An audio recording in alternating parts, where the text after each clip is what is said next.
खुलुमबाय बे समाव दङ बडोलेण्ड इंखं टेलिभिजन स्टुडियो आं खोमथागोरा गयारी दिनैनि गाहाय रादाबफोराव दङ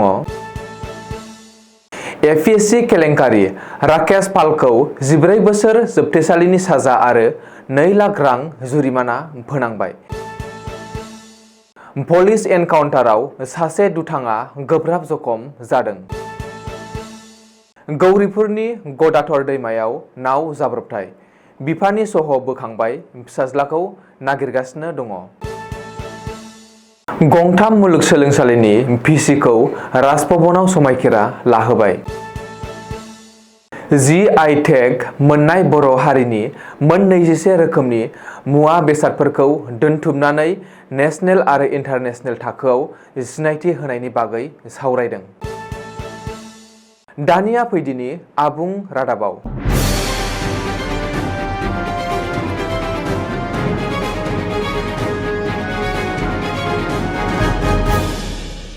आसाम पाब्लिक सार्भिस कमिसन सुंदयै एपीएससी केलेंकारियाव मुं सिखांनाय दायनिगिरिफोरनि हेंथायै दिनै बिजिरसालिया साजा फोसावबाय। मख'नो गोनांदि रां लानानै एपीएससी आनजादाव उथ्रिसार जाहोनाय राकेश पालनि गेंखौ एपीएससीनि केलेंकारिनि गाहाय दायनिगिरि होननानै फोसावबाय बिजिरसालिया। एपीएससीनि एग्रिकालचार डेभेलपमेन्ट अफिसार थिसनथाइनि केलेंकारि एबा बेले बेजेआव लोब्बा थानाय सा 43 दायनिगिरिफोरनि गेजेराव सा 29 दायनिगिरिफोरनि हेंथायै दिनै 4 बोसोर जोबथेसालिनि साजा फोसावदों बिजिरसालिया। ओरैहाय एपीएससी केलेंकारिनि मास्टारमाइन्ड एबा गाहाय दायनिगिरि बै समनि एपीएससीनि मासिगिरि राकेश पालनि हेंथायै 14 बोसोर जोबथेसालिनि साजा आरो 2 लाख रां जुरिमाना फोनांदों बिजिरसालिया। बेनि अनगायैबो राकेश पालनि मददगिरि बसन्त कुमार दले आरो सामेदुर रहमाननि हेंथायै 10 बोसोर जोबथेसालिनि साजा आरो 50,000 जुरिमाना फोसावदों। मख'नो गोनांदि रायजोनाङै सोमावग्लुंनाय एपीएससी केलेंकारिनि गाहाय दायनिगिरि महरै राकेश पाल, बसन्त कुमार दले, सामेदुर रहमान आरो लोगोसे गासै सा 32 सुबुंखौ फोसावदों। बेनिनो सा 3 सोद्रोमाफोरखौ साखि महरै बाहायगोन पुलिस बिफाना। गुबुन फारसे एपीएससी केलेंकारिनिफ्राय उदां मोननो हानाय सा 11 सोद्रोमानि गेजेराव सा 6आ साख्रिनि बिजाथि आरो गुबुन साबाया दालाल। एपीएससी केलेंकारिनिफ्राय उदां मोननो हानाय सा 11 सोद्रोमाफोरा फारियै बिकास फिनसा, कौशिक कलिता, कुणाल दास, ज्योतिबन दत्त, फिरज, बिउटि गगৈ, सैजाली जाहरी, त्रिथुमान रय, मौसुमी सैखिया, मोशरफ हुसैन। हजाइनि फेल्लाबारियाव फिन पुलिस एनकाउन्टार सासे उन्दै बैसोनि हिनजावसाखौ बुथारग्रा दुथांखौ हजाइ पुलिसा एनकाउन्टार खालामदों। थांनाय हराव हजाइ पुलिसा सासे उन्दै बैसोनि हिनजावसाखौ फान्दायनानै बुथारग्रा राहुल हुसैन मुंनि सासे दुथांखौ एनकाउन्टार खालामदों होननानै सुलुङाव फोरमायदों। मिथिनो हानाय बायदिब्ला राहुल हुसैना उन्दै बैसोनि सासे हिन्दु सिख्लाखौ नंखाय मोजां मोननायनि जेयाव फोनांनानै बुथारदोंमोन।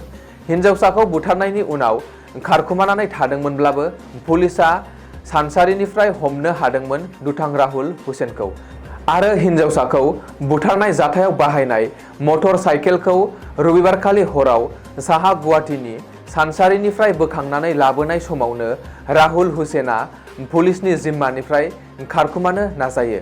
जाउनाव पुलिसा राहुल हुसैनखौ हमथानानै लाखिनो थाखाय गुलि गावनो गोनां जायो। बे जाथायाव राहुल हुसैननि आगसि आथिङाव पुलिसनि गुलिया नाङो आरो गोब्राब जखम जायो। बबेखानि पुलिस एनकाउन्टाराव गोब्राब जखम जानाय राहुल हुसैनखौ बे समाव गुवाहाटी मेडिकेल कलेज हस्पिटालाव ट्रिटमेन्ट होगासिनो होननानैबो पुलिसा सुलुङाव फोरमायदों। धुबरी जिल्लानि गौरीपुराव गिख्रंथाव नाव जाब्रबथाय जादों। गौरीपुरनि गदाधर दैमायाव रबिबारखालि हरनि 1 रिंगासोआव बे गिख्रंथाव नाव जाब्रबथाया जादों। मिथिनो हानाय बायदिब्ला सानजुवार खुथि गामिनि सानै बिफा फिसाज्लाया गौरीपुरनिफ्राय न' फारसे थांफिननो थाखाय गदाधर दैमाखौ बारनो नाजादोंमोन आरो बैथानि नावजों हान्थिदोंमोन। नाथाय दैमा गेजेराव नावा सोमोनांथावै आरो हरखाब दैयाव गोदोयो। बे जाथायाव बिफा फिसाज्ला सानैबो नावजों लोगोसे गोदोनानै गोमायो।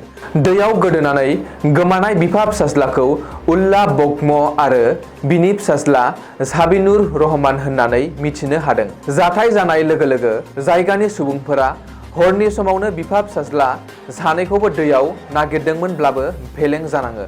ओरैहाय बे जाथायनि बागै खौरां मोननाय लोगो लोगो गौरीपुर पुलिस आरो एसडीआरएफ जवानफोरनि मोनसे टीमा जाथायसालियाव थांना नागिरहैयो।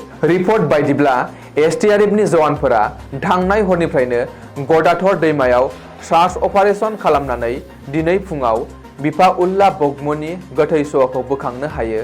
नाथाय बे खौरांखौ सुजुनाय समहालागै फिसाज्ला साबिनुर रहमानखौ नागिरनानै मोनाखैमोन। साबिनुर रहमानखौ नागिरनानै एसडीआरएफआ गदाधर दैमायाव सार्च अपारेशन सोलिगासिनो दङ। ओरैहाय पुलिसआ उल्ला बगमनि गोथै सहखौ पस्टमर्टेम आनजाद खालामनो थाखाय धुबरी मेडिकेल कलेज हस्पिटालाव दैथायहरो। दिसपुरनि राजभवनाव मोनसे समायखिरा लानाय हाबाफारि खुंदों। बे हाबाफारियाव गोदानै थिसनथाइ मोननाय आसामनि गंथाम मुलुगसोलोंसालिनि भाइस चेन्सेलर सुंदयै भिसिआ समायखिरा लादों। बे हाबाफारियाव बाहागो लादों रायजो बेंगिरि गुलाब चान्द काटारियाया। मख'नो गोनांदि गोदानै थिसनथाइ मोननाय रायजोनि गंथाम मुलुगसोलोंसालिनि साथाम भिसिखौ दिनै रायजो बेंगिरि गुलाब चान्द काटारियाया राजभवनाव समायखिरा लाहोबाय। दिनै समायखिरा लानाय साथाम भिसिआ जादों डक्टर ननिगोपाल महन्त, धनपति डेका आरो मानवेन्द्र दत्त चौधुरी। मख'नो गोनांदि डक्टर ननिगोपाल महन्तआ दिनै गुवाहाटी मुलुगसोलोंसालिनि गोदान भाइस चेन्सेलर महरै समायखिरा लाबाय। बेजों लोगोसे तेजपुर मुलुगसोलोंसालिनि प्रफेसार आरो हेड अफ डिपार्टमेन्ट धनपति डेकाया बजालिनि पट्टदेव मुलुगसोलोंसालिनि भाइस चेन्सेलर महरै आरो सिलचराव थानाय आसाम मुलुगसोलोंसालिनि प्रफेसार मानवेन्द्र दत्त चौधुरीया रबीन्द्रनाथ ठाकुर मुलुगसोलोंसालिनि भाइस चेन्सेलर महरै समायखिरा लादों। GI टेग मोननाय बर' हारिनि मोन 21 रोखोमनि मुवा बेसादफोरखौ दोनथुमनानै नेशनेल आरो इन्टारनेशनेल थाखोआव सिनायथि होनायनि बागै सावरायदों। BCHVBनि बानजायनायाव दिनै क'क्राझारनि बड'फा नोगोराव थानाय BTC सेक्रेटारियेट मावख'नि कनफारेन्स हलाव मोनसे गोनांथार सावराय मेल जानानै थाङो। बिटिआरनि गाहाय मावफुं सोद्रोमा प्रमद बर'आ मासि लानानै दैदेननाय बे सावराय मेलाव गुबैयै बावैसो बर' हारिनि GI टेग मोननो हानाय मोन 21 रोखोमनि मुवा बेसादफोरखौ दोनथुमनायनि नेशनेल आरो इन्टारनेशनेल थाखोआव हाइलाइट खालामहैनाय एबा सिनायथि होनायनि सायाव गुवारै सावरायनाय जायो।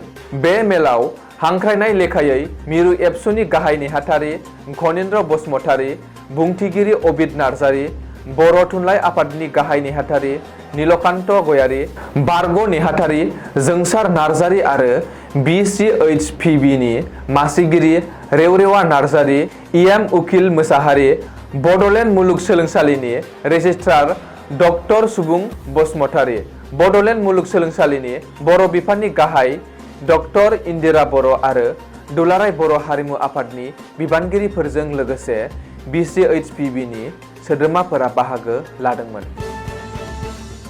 दिनैनि रादाबा एसेनोसै। गोजोन्थों।